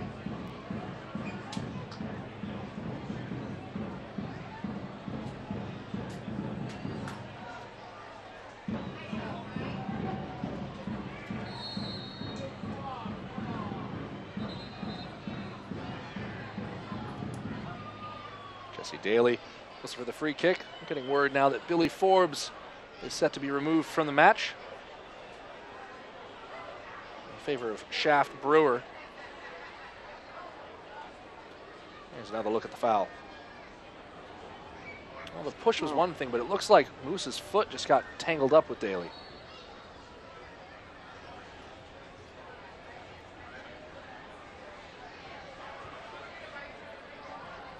Jalen Markey has that skip off his head.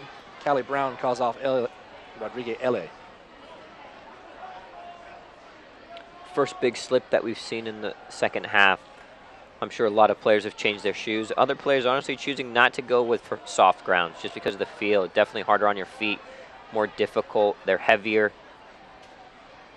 Some players electing to stay with their soft or their firm grounds. Ulysses steaming onto that ball, sends in the cross. Farrell is there. Denzel Ulysses with that foot speed still opening up options. He's back on it now. Great defending by Daly. Great recognition of where the ball could pop out. Kai Briscoe went to ground to keep that ball in play, almost managed to do it, and now we will see the removal of Forbes for Brewer in the 67th minute.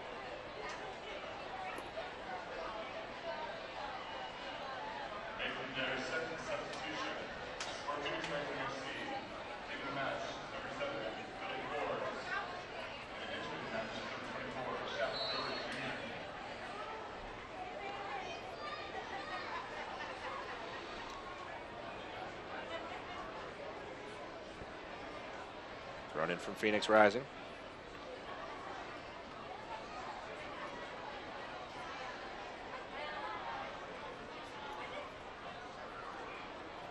Poked ahead toward Estrada. Blackman deals with the pressure.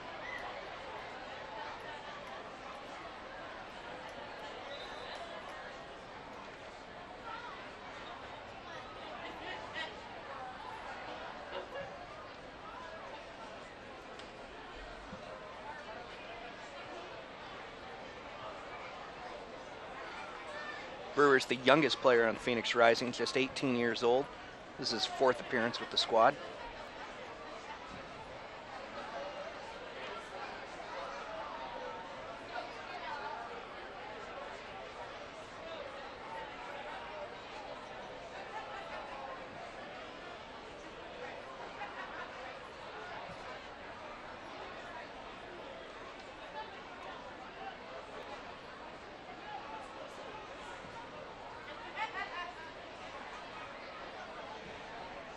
S2 going to try Ulysses over the top again.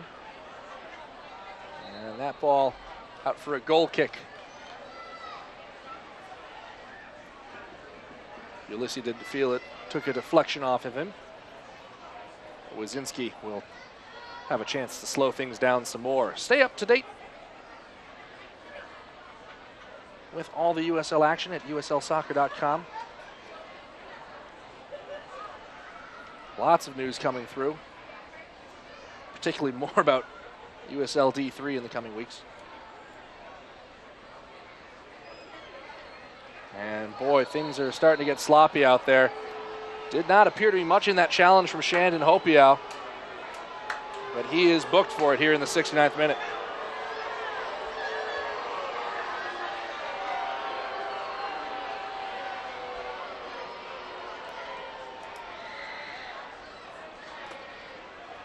Another look at it here.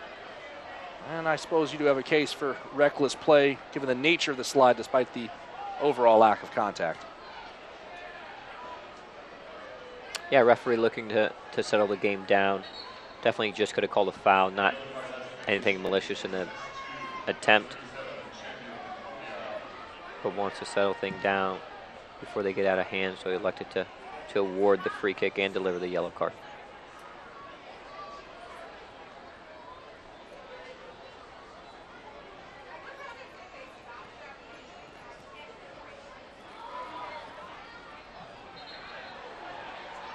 Another free kick given away by S2.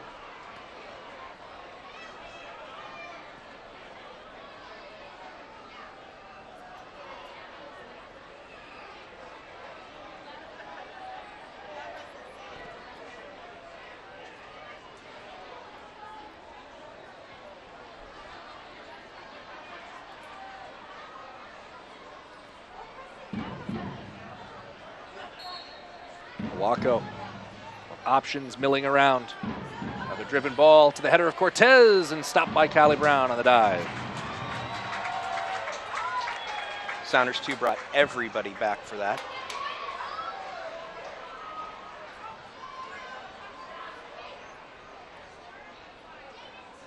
Get an inside look at life on and off the field from a player's perspective every Wednesday evening on the latest edition of From the Pitch on uslsoccer.com.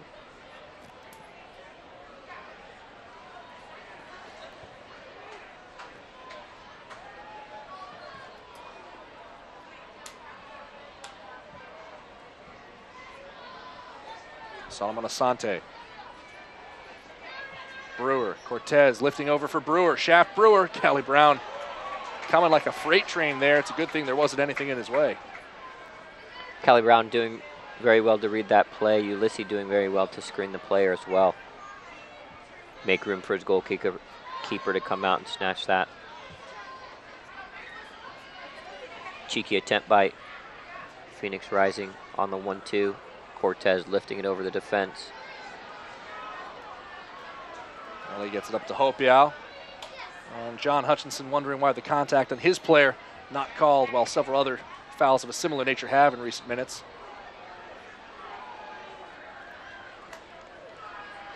As we talked about Kai Briscoe's positional flexibility earlier in the game, he's now in his 3rd role just this match.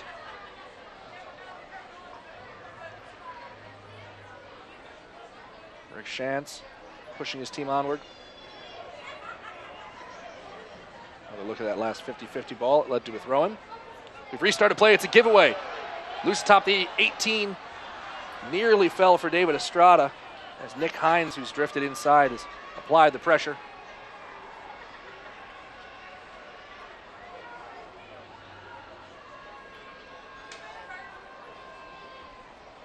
Thrown into Olsen.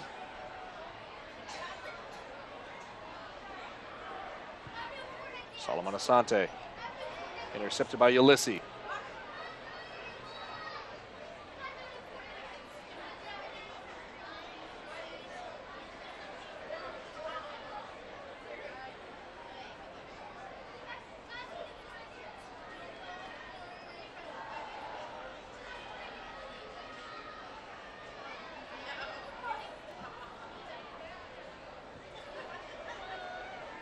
Briscoe. For Gilroy. David Olsen. Losing out to Musa. Into space for Cortez. Brewer arrives. Shaft Brewer going for goal, and it's right at Callie Brown. Phoenix Rising doing very good on that break there. Multiple numbers, multiple players running, surging runs. Good clean hands by Callie Brown, and then initiates the break the other way.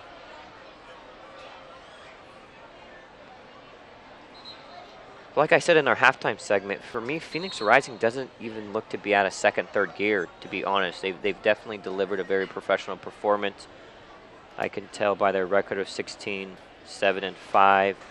Very comfortable on the ball, very comfortable in transition, even if they look to be flailing with some defensive responsibilities. But they haven't been tested too much by S2. S2 with chances to really test Phoenix by delivering shots on goal, and just really haven't been able to create shots or opportunities that have challenged this goalkeeper tonight. Ibrahim Uzman checking in for Sounders 2, replacing Nick Hines in the 74th minute. And Kai Briscoe quickly drawing a free kick.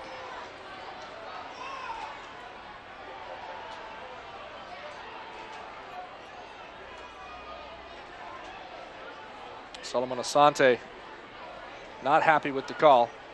And Jesse Daly will have a chance to spin this in.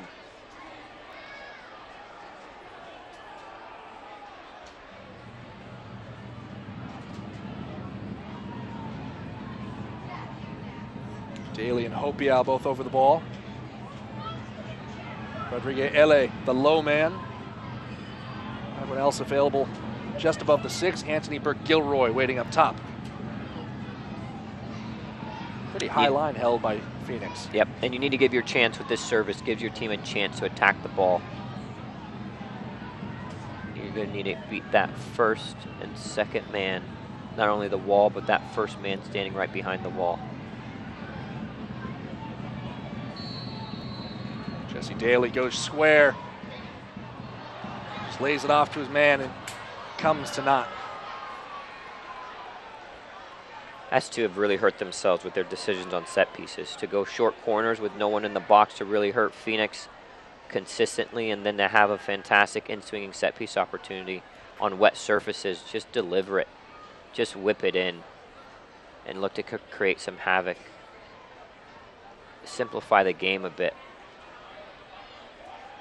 So they're overcomplicating things now, especially as they get into dangerous set piece opportunities. For Gilroy. Along for Ulysses.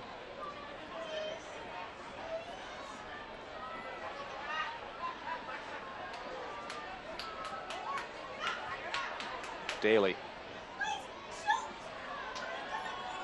Uzman running through a challenge. And draws the throw in pretty much at the corner flag.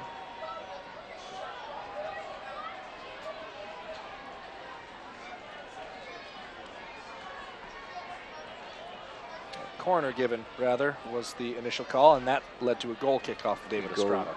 From a corner to a goal kick. You're right, James. The short corner has not panned out for S2 this evening. It just takes one person on the field to say, listen, this is not working. We don't have the personnel to deliver a short corner kick.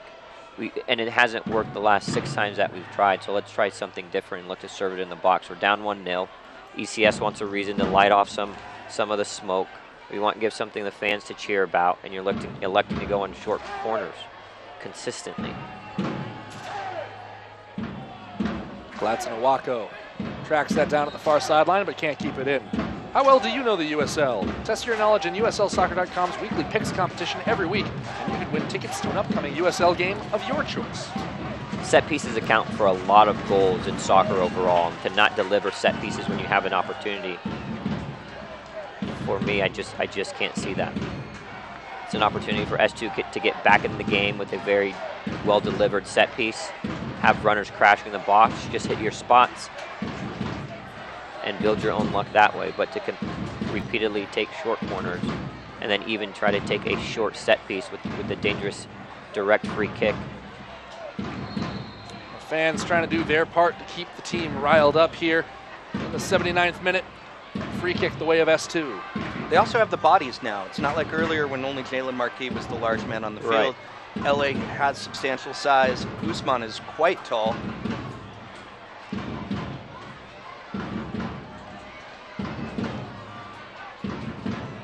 James, where do you want to see this free kick hit? So I want to see this is going to be an outswinger. You want to deliver it right in between that penalty spot and the 18. Give your team an opportunity to get onto that, even drift maybe to the 6. If it's delivered well enough with pace where the goalkeeper can't get onto it, you want to deliver it between the 6-yard box and that penalty spot. Greg Dobka having a long talk with everyone who's in the scrum at the 18. Time continues to tick away. And now another talk. At some point you got to blow the whistle and let the guys play, Greg. Opiao serves this ball in. Floating header toward goal and cleared away. Whistle's already gone. A free kick on a foul committed in the air. Great opportunity. Ball's delivered. On an opportunity to again challenge the ball. And it's the best opportunity S2 have had tonight. For me, it's not a foul. Well timed. He gets up before the defender.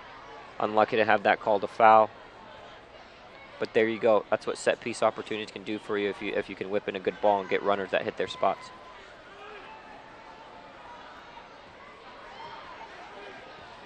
Get a through ball here. Pressure from Brewer and draws a corner.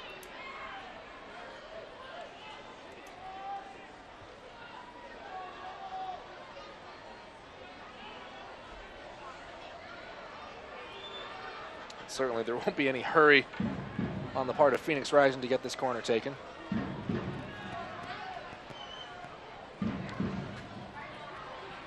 They look like they're going. Solomon Asante serves that ball in. It's cleared away by Markey. Farrell had gone to ground. Is there anything on the counter for S2? David Estrada flailing a limb in there trying to control the ball. Usman loses his footing. And it's shot back to Wazinski. 2 players arriving. Wazinski threads the needle. Takes a lot of confidence for a keeper to keep that ball on the ground with players charging at him. It does. Very good play by Wazinski. But on the other side, here's Asante. He cuts onto his right foot. Tries to nick it back left. Awako. And it's intercepted by Kai Briscoe. Briscoe upended. The ball goes downfield. And ruled to be a Phoenix throw-in. Great tackle, great play by both players. Both hard in the challenge, determined to win that ball.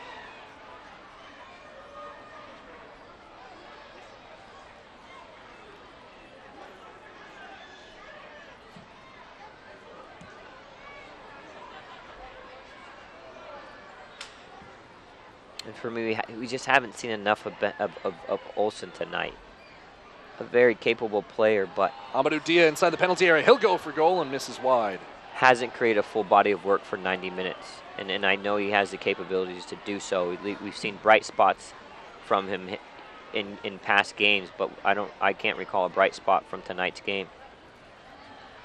A player that's been giving multiple opportunities to affect and impact this S2 team. We really want to see him take control, to man the ball, get into good spots. When he's on the ball and he's creating, he's connecting, he's very good. David Olson has it poked away there.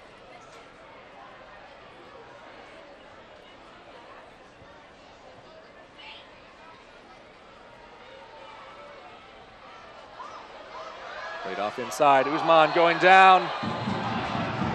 Kai Briscoe, pardon me, who cut inside. He's drawn a free kick in a promising position on the pass from Usman, I should have said.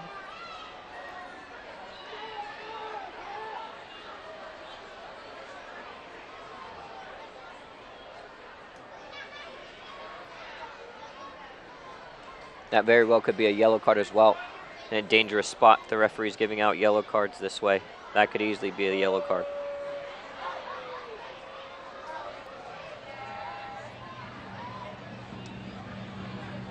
Well, that angle right there, if that doesn't show you the potential danger of this free kick, nothing will. And it's David Olson lined up over the ball along with Shannon Hopiau. We just need to get something on frame. S2 has struggled to get anything on frame tonight. For me, it doesn't have to be pretty, it doesn't have to be perfect, doesn't have to be neat. Just be able to get it on frame in any way you can. LA in to disrupt the wall. Very difficult from this spot to bend it up and over the wall. Elite players around the world can do so.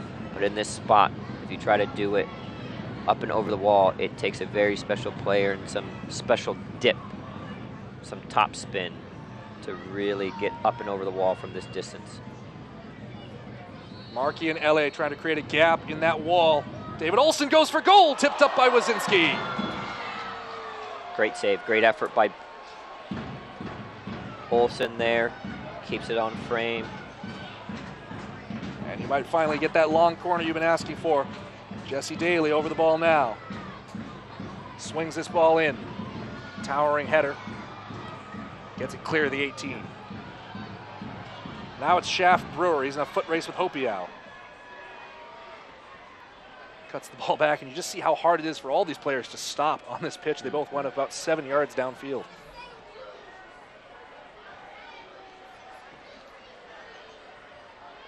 And something that's very important, as you are taking these attacking set pieces and these corner kicks, you have to make sure that you're balanced defensively. So you have to make sure, another replay there, great save, great hit. Goes out for the corner kick. You just have to make sure that you're balanced defensively to handle the break. Chris Cortez sitting on it down in the corner. Back for Asante. Awako. And Asante's drawn a free kick.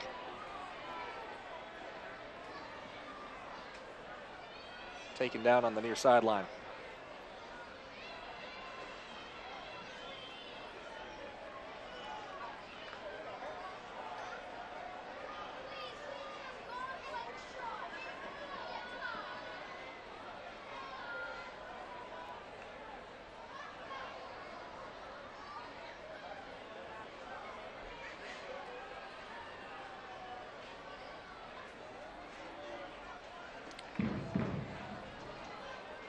Didn't see too much in the challenge from Denzel Ulysses. It looked like a foul. Yeah, a little knee to the back, Most possibly in that challenge.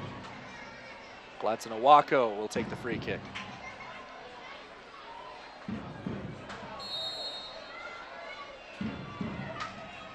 Lofted ball. Header from Jalen Markey. Asante tracks it near side. Spins out of a move, floats that ball in. Cortez is there, and it comes off the post. Asante, fantastic cheeky little player. Low center of gravity makes him very hard and difficult to defend, very shifty. Stays his balance, delivers an absolute gem of a ball to Cortez's left foot. Very unfortunate not to finish that, get some great connection. Callie Brown was remonstrating with the far sideline assistant referee, saying that Cortez should have been flagged offside. But it looked like he was on from our perspective, and that would have certainly finished this game. Long range chance, spilled by Wazinski. To the back post goes Usman, and it's floated away from him. It's the second opportunity that they've had, first time during during the flow of the game, and you see that the rebound given up already so easily on, for me, a very easy shot for the goalkeeper to handle, and you see him spill it into a dangerous spot. So S2 should have been doing that from the get-go, getting shots on frame. Ulysses floats one in, Wazinski. And following it up. Falling down on that one.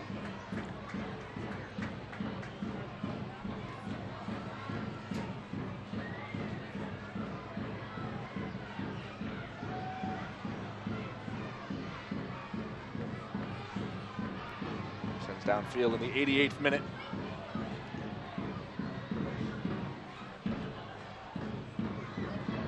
Denzel Ulysses trying to go ahead for Hopiau. Hopiau with a bit of an edge here. Head of steam, he'll shoot to the far post. And Usman can't cash in as that one rolls across the face of goal. Again, fantastic work by Hopiau, but the final product has to be better. You have to either, you're picking out that cross, you're picking out the runners, or you're delivering it on frame for a shot, because you have multiple runners that can follow up that play. Phoenix Rising is going to be happy to slow everything down at every moment, which is 2 minutes of regulation left.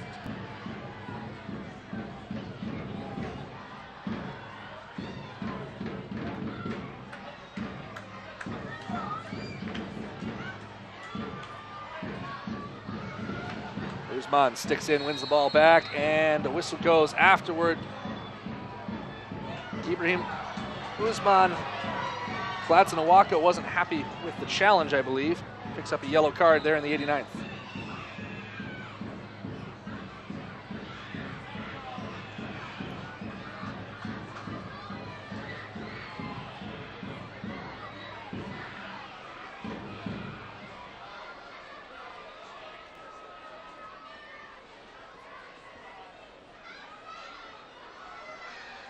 It's getting to be about that time for Sounders too. Jesse Daly from Markey. We hit the 90th minute. Kai Briscoe up to Usman. Low cross in from him. Throw in.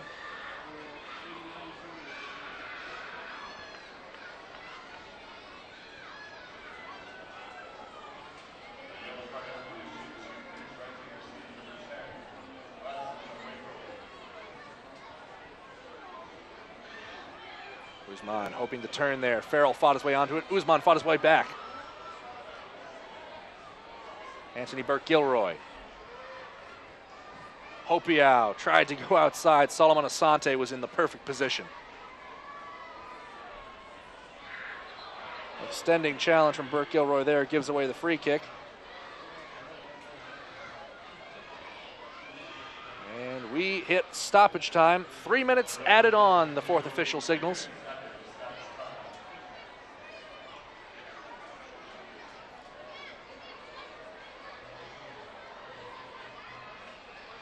Desperation time for Sounders FC2.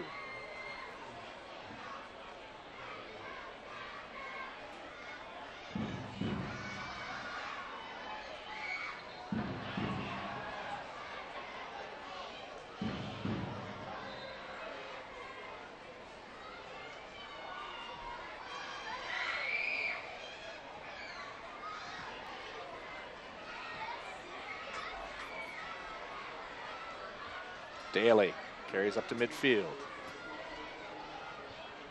Usman, Briscoe.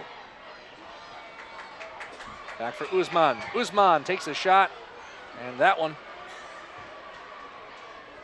nicks out.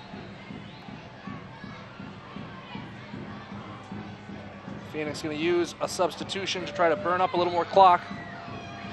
Here come the big bodies from S2 this time, including the biggest one. Substitution will have to wait. Callie Brown in the mix. It's a low ball in. Only a partial clearance, though. Estrada swings in a second one. That one whistles wide on the header. Corner kick. Brown retreated back to midfield. Now he's going to trot forward once more. Float a ball, and that one wide of the post. Phoenix will take their time with the substitution now. It's the details for S2 tonight. It's even on that last one, you see the goalkeeper just take an extra breath, extra second or two. You see Callie Brown still jogging into the box as that service is delivered, so you don't even have your team set yet. It's just the details tonight that have really hurt S2. Chris Cortez, the man who scored what for all intents and purposes appears to be the game winner this evening, being removed from the match now for Kevon Frater, making his 24th appearance of the season. 4 goals to his name. But definitely this is a change that is just designed to run a couple more seconds off the clock.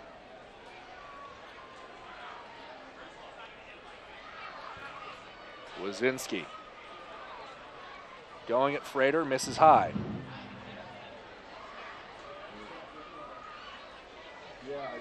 Ulysses had some trouble getting the throw in.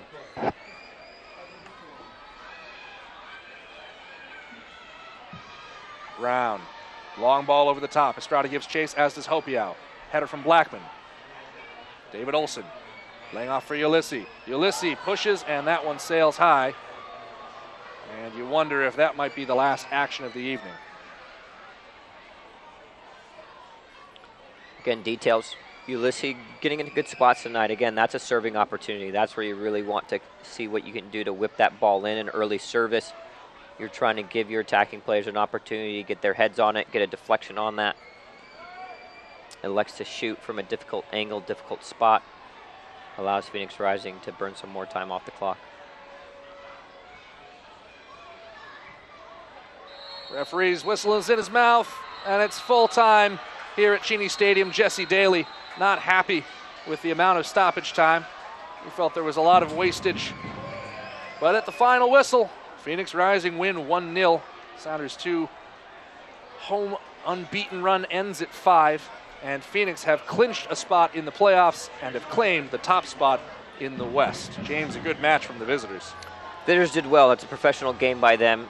With their record moving to 17-7-5, you can see the quality that they have on the field. They bent, but they didn't break. They got the goal when they needed it, and they defended well, good in transition. Offensively, thought S2 could really hurt them a bit more on their defensive transitions, but they're a top club, top team, doing well in the Western Conference. Phoenix Rising improved to 17-7-5, 56 points for them. Sounders 2 dropping to 5-18-5, 20 points for them. That's going to do it for us here from Cheney Stadium. S2 is next on the road at Rio Grande Valley Toros on Saturday, September 22nd. You can catch that game right here on ESPN+. But for all of us, including Dave Clark, James Riley, and our director, Adam Weigel, I'm Andrew Harvey, saying so long, thanks for joining us, and we hope to see you next time. This copyrighted telecast of the United Soccer League may not be retransmitted, rebroadcast, or reproduced without the express written consent of the United Soccer League.